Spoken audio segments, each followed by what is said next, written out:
Eu queria conversar com você sobre um assunto que você sabe que você dá uma olhada assim, passeando pelos jornais, né? Eu faço isso todas as manhãs, desde muito cedo, leio os jornais todos, passo pelos portais, alguns portais nacionais, navego por alguns portais estrangeiros, também jornais estrangeiros, dá aquela olhada.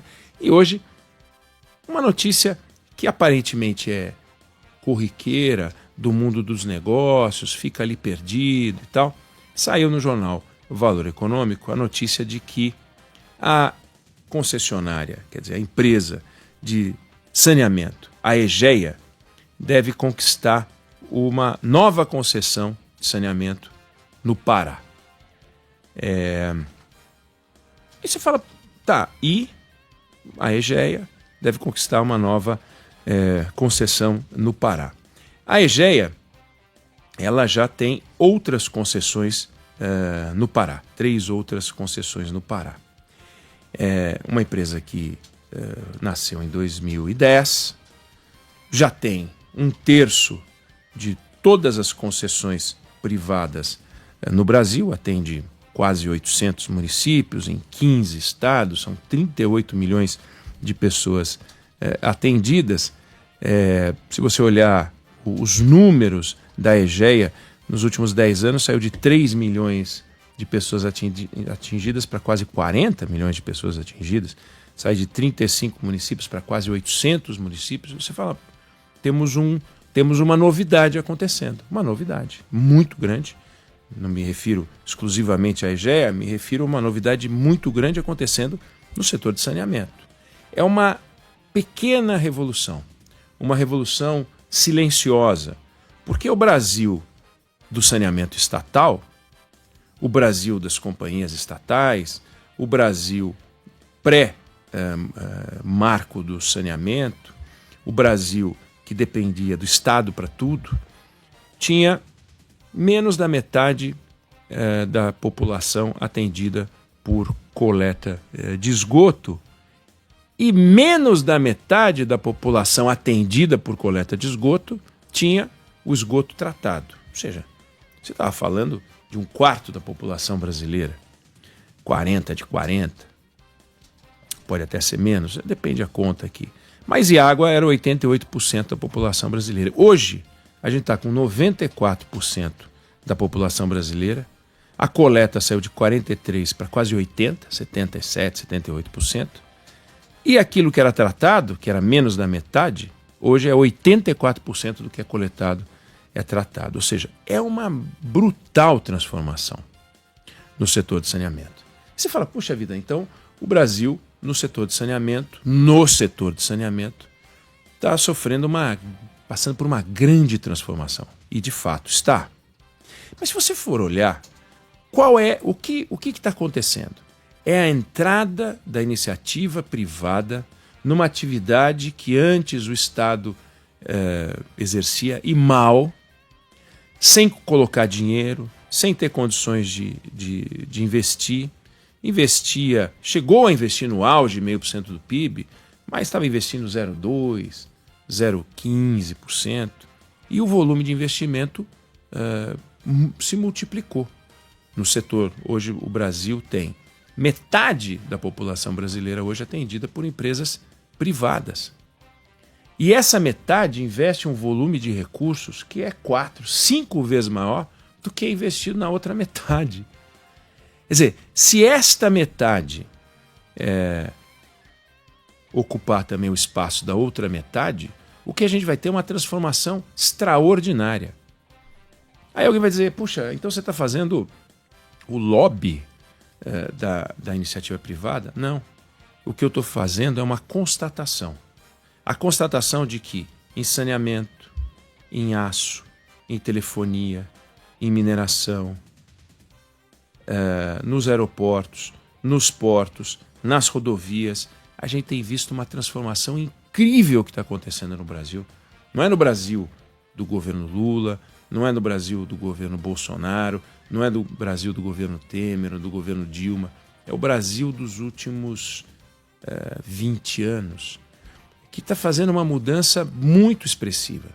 Se você pegar na telefonia, por exemplo, no tempo que o Brasil era estatal, até 98, as empresas de telefonia eram todas estatais, e naquele momento tinha pouco telefone celular no Brasil, então não dá nem para comparar telefone celular no Brasil com telefone celular de outros países. Vamos pegar telefone fixo, que era o que existia no Brasil. Então a densidade de telefone fixo no Brasil era de 10 telefones por 100 habitantes. Nos Estados Unidos já era 85. Olha que loucura, a distância que a gente estava. Hoje o Brasil, o telefone fixo praticamente inexiste, mas hoje a gente tem o Brasil do celular. Hoje a gente tem 99 celulares por 100 habitantes. E os Estados Unidos, que estão à nossa frente, tem 103 por 100 habitantes. Então a gente chegou num padrão de excelência para difusão desse serviço que é extraordinário, que é extremamente libertador. Hoje, e a gente já comentou isso aqui em algum momento, como era que um encanador, um prestador de serviço, que muitas vezes tem que ser acionado na emergência, podia ser acionado por alguém que precisasse de um serviço desse tipo? Tinha que ligar ou para a casa do encanador e ele não estava, porque ele estava trabalhando. Aí, se alguém atendesse na casa dele, poderia mandar uma mensagem, se é que ele ia ter um bip, que é um aparelhinho que recebia uma mensagenzinha. Olha, o seu Eduardo, a dona Débora estão precisando de você. Aí ele ia lá, ligava para a dona Débora. Era uma novela. No bip anterior, que depois passou a ter o bip com cristal, a telinha de cristal líquido que você lia. Olha, Débora Alfano quer falar com você. Mas antes era só pip, pip, pip, pip, pip. Então ele ligava para a central do bip. Olha, eu recebi uma mensagem. Ah, pois não, é a dona Débora. E você já com a água no queixo. E não tinha como. Aí ele ia ligar para você. Agora não, você nem liga para ele. Você manda uma mensagem já com a fotografia e pergunta para ele onde é que fica mesmo o registro. Ele já te responde, já fecha o registro. Isso é libertador. Isso é tecnologia. Isso é investimento. Você pega o setor de aço no Brasil. O Brasil produz hoje o dobro do que produzia de aço no tempo em que era estatal. Você pega a Vale, a produção da Vale triplicou. A Vale estatal com a Vale privada, ela triplicou com a Vale privada. Pega a Embraer, que foi privatizada em 1994, ela deu um prejuízo de 400 milhões de dólares no último ano dela. É inacreditável. Quando você pega o que ela fazia turbohélices, mais de 60% dos aviões dela eram vendidos no Brasil. Hoje 90% dos aviões da Embraer e jatos disputando o mercado internacional são exportados. E ela vale 30 vezes mais o que ela valia quando ela era estatal. 30 vezes mais. Você pega o setor de aeroportos, os 20 maiores aeroportos do Brasil são todos administrados pela iniciativa privada. 90% dos passageiros hoje pousam ou decolam de aeroportos privados. A gente nem se dá conta disso. Mas em São Paulo, Guarulhos, você pega o Galeão no Rio de Janeiro, você pega Congonhas, você pega Viracopos, você pega Confins, você pega Salvador, Recife, Curitiba, Porto Alegre, Florianópolis, Manaus, Fortaleza, Natal, os 20 maiores aeroportos do Brasil. Transportam 5 vezes mais passageiros do que transportavam antes. O volume de investimento nesses aeroportos chega a ser mais de 10 vezes o que o Estado conseguia investir. Conforme a conta, dá até mais do que isso. Você pega os portos brasileiros, uma revolução nos portos brasileiros. Os 70 terminais privados hoje no Brasil, eles transportam 60% da carga brasileira e o volume de investimentos nos aeroportos, nos portos, é na casa de 50 bi, no ano que vem deve ser 50 bi, 2026, no ano passado foi 45 bi. E sabe quanto que o Estado conseguia investir? 1 bi. 1 bi. Tem gente que diz que é um pouquinho mais, mas também tem fonte dizendo que é um pouquinho menos. Mas é nessa ordem. Põe aí 30, 40 vezes mais de investimento. É uma mega transformação. Vamos para a rodovia. Vamos para a rodovia. O Estado investia 7 bilhões de reais por ano nas federais. Tinha que investir o dobro. Hoje, as rodovias concessionadas, que já somam mais de 10 mil quilômetros, vão ser 15 mil daqui a pouquinho, investem, o Estado deveria investir o dobro, investe o dobro do dobro, investe 25 bi por ano. Olha que dinheiro, que coisa extraordinária. Sem falar do setor financeiro, os bancos que foram privatizados, setor elétrico, indústria química, óleo e gás. O Brasil de hoje não tem nada a ver com o Brasil do passado. Nada a ver, felizmente. Nada a ver com o Brasil do passado. Uma empresa dessas privadas seria administrada hoje por alguém indicado por um deputado, por alguém indicado por um senador. Em vez de ter 7, 8 diretorias, ia ter 25. A Vale, que se chamava Vale do Rio Doce, a Vale tinha um departamento criado só para negociar com os prefeitos, cuidar das benfeitorias, e os deputados e senadores ligavam, primeiro que derrubavam o presidente da Vale, depois porque faziam o que queriam ali. Hoje isso não é mais possível, é inconcebível. As telefônicas tinham por estado, uma por estado, todas eram indicadas por algum político. O Eduardo Cunha, que virou presidente da Câmara dos Deputados, foi presidente da Telerge, no Rio de Janeiro. Foi indicado, presidente da Telerge. Pergunta hoje se o presidente da Claro, da Vivo, da TIM, ele foi indicado por algum político. Não faz o menor sentido. Então, o presidente da Embraer passava pelo Palácio do Planalto. Hoje não passa pelo Palácio do Planalto. O que era a gestão dos aeroportos? Era uma loucura. Era uma loucura. Fora os escândalos. E escândalos e mais escândalos. Então você tem hoje uma transformação impressionante. Se diz que um governador de São Paulo quebrou o Banco do Estado, mas ele dizia, mas pelo menos eu elegi o meu sucessor. Hoje é folclore, folclore absoluto.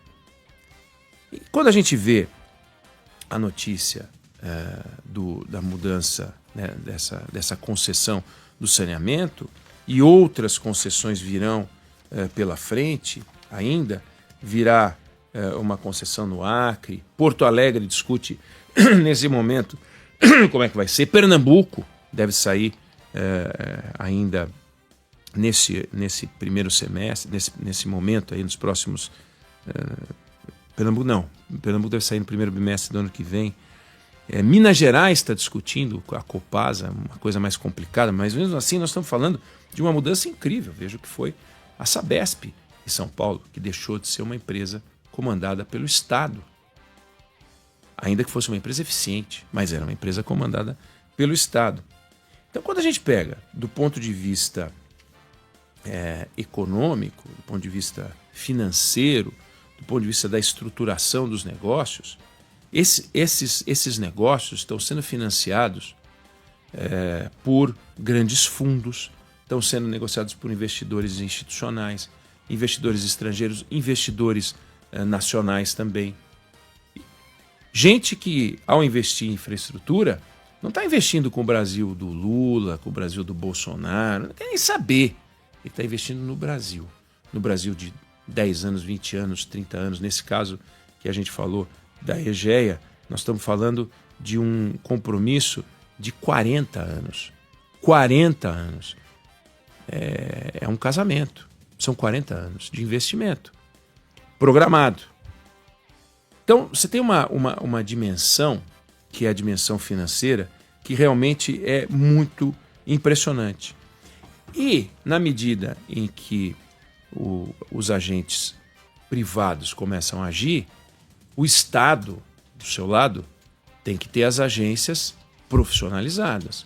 O Estado tem que ter agências reguladoras que, infelizmente, ainda são discutidas de um jeito pouco profissional.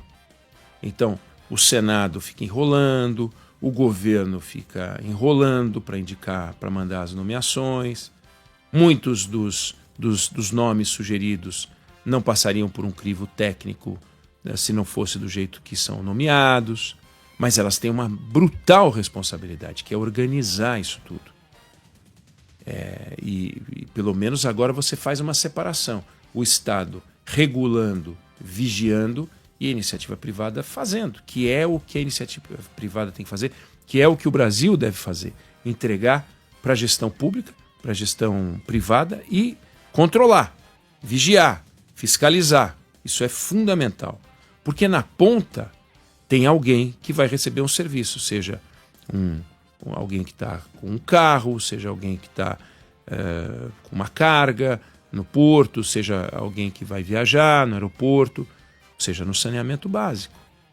E no caso do saneamento, é uma coisa impressionante, porque eu falei da dimensão financeira, mas tem uma componente social absurda.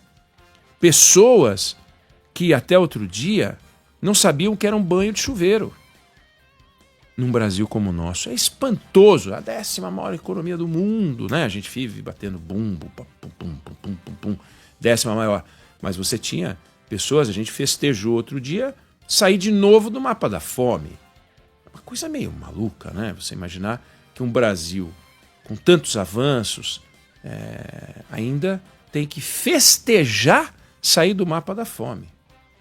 É bom sair do mapa da fome, mas é maluco a gente dizer que isso é uma grande conquista. Pois é, infelizmente é uma grande conquista sair do mapa da fome. Felizmente saíram, infelizmente ainda festejamos esse tipo de conquista, que já não deveria mais ser um desafio, já não deveria estar nessa discussão. Mas infelizmente a gente ainda está, e qualquer desajuste econômico do Brasil pode nos colocar de novo no mapa da fome. Mas quando você tem um investimento de 40 anos, quando você tem o setor privado investindo durante esse tempo todo, né, e a razão de crescimento de uma empresa como essa, como eu apontei no caso da Egeia, por que ela está crescendo? Está crescendo porque está sendo aprovada. Está sendo aprovada porque o serviço aparece. Ah, mas tem um aumento da tarifa. Sim, tem um aumento da tarifa, porque você vai ter uma entrega de um serviço diferenciado. Você vai entregar água para quem não tem água, você vai entregar esgoto e coleta de esgoto para quem não tem. É inacreditável. Mas no Rio de Janeiro, e eu não estou falando do Rincão, eu estou falando do Rio de Janeiro, estou falando do Espírito Santo, estou falando do Rio Grande do Sul. Você tem vários lugares onde as pessoas ainda usam fossa. Você tem lugares no Brasil onde ir ao banheiro é sair de casa. Ainda existe isso aqui.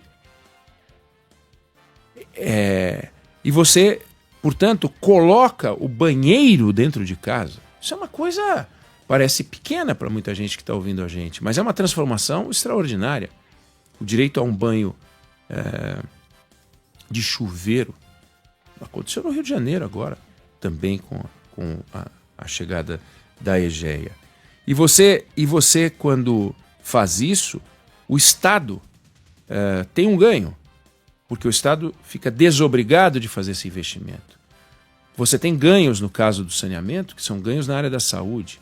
Você tem o ganho das famílias, que também passam a gastar menos com compra de remédios e comprometimento na área de saúde, que é uma coisa essencial. Então, a chegada da água, você se livrar do balde, a chegada do esgoto, né, a saída, no caso do esgoto, é você se livrar da gestão de algo que é absurdo, uma fossa.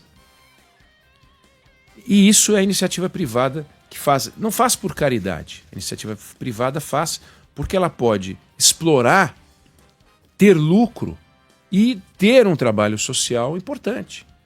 Os aeroportos são explorados pela iniciativa privada, é uma concessão. Os portos são explorados. Mas qual é o ganho para a sociedade? Redução no custo do frete, redução no custo das taxas e todas, o custo dos produtos brasileiros, o custo dos serviços brasileiros fica menor. Agora, tem um ciclo. Parece uma coisa doida, mas se o Estado investia pouquinho, adivinha se uma empresa que chega, por exemplo, para fazer o saneamento, não tem que quebrar a cidade e, portanto, tem que desembolsar um dinheiro esse dinheiro vai aparecer na conta, para daí depois desaparecer da conta. Então tem um investimento que o jargão empresarial chama de CAPEX, ou seja, é um investimento, e depois tem a operação. A operação das empresas privadas é muito mais eficiente e muito mais barata. O investimento é um investimento, que também é mais barato, feito pela iniciativa privada. Você não vê, não ouve falar de escândalo, não ouve falar de nada disso. Agora, tem o lado do Estado, e aí vale a pena a gente falar, se o Estado está poupado desse investimento, ele deve compensar a sociedade, porque não reduziu a carga tributária. Deixou de gastar um dinheirão fazendo alocação de verbas orçamentárias para setores que agora a iniciativa privada toca, e esse dinheiro vai para onde? Esse dinheiro está indo para onde? Não o dinheiro dos privados, porque se a gente vê para onde vai, mas o dinheiro do Estado está indo para onde? Está fazendo o quê com esse dinheiro? Está abrindo e enfrentando novos desafios? Quais? Porque a gente só vê a carga tributária aumentar. Não faz muito sentido. Inclusive, as empresas que estão trabalhando nesse setor, né, e aí eu me digo no setor, são todos os setores de serviços públicos que agora são tocados por iniciativa privada, elas precisam ter segurança jurídica, elas precisam ter a tranquilidade de que elas podem sim casar com o Brasil, e você ainda tem muito caso em que o Poder Judiciário ou mesmo as agências reguladoras tomam decisões que são conflitantes. Então tem muito ainda que o Brasil amadurecer. Mas a transformação que existe por trás de uma notícia aparentemente corriqueira como essa, olha só, tem uma empresa que ganhou uma concessão de saneamento. Mas olha a transformação que tem por trás em todos os setores que antes eram tocados e mal tocados pelo Estado, e que ficou discutindo isso ideologicamente, a direita versus a esquerda. Agora, posto que esses serviços já estão concessionados, a partir de agora, a direita e a esquerda, né, aquele que é mais estatizante, aquele que é menos estatizante, vai tocar as suas discussões, quais são os serviços públicos que o Estado deve tocar, quanto de educação deve ser privada, quanto de educação deve ser governamental, quanto da saúde deve ser, quanto não deve ser, como é que fica a questão da previdência. Tem várias discussões para fazer qual é a forma de participação que a iniciativa privada ainda pode ter na gestão de serviços. É importante. Tem muita iniciativa interessante na área de educação, tem muita parceria interessante feita na área de saúde, tem muitas conquistas para a sociedade ainda, e a sociedade só ganha com isso. Você não ouve reclamação, claro que tem reclamação por qualidade de serviço, é óbvio, sempre vai ter, né? Mas você não tem aquela coisa de que o modelo está fracassado. O modelo anterior era um fracasso. O Brasil era um país soviético. E a abertura para a iniciativa privada colocou a gente num outro patamar, com todos os desafios, como eu falei. A gente ainda festejando, saímos do mapa da fome, olha que bacana. É triste a gente ter que festejar coisas tão pequenas assim. Mas essa transformação, que quando a gente para e pensa, aconteceu nos últimos 20 anos, não é trivial. Opa! Não é trivial. É realmente uma coisa muito impressionante. Eu não sei se você concorda ou discorda, mas essa é a opinião que eu tenho sobre o assunto.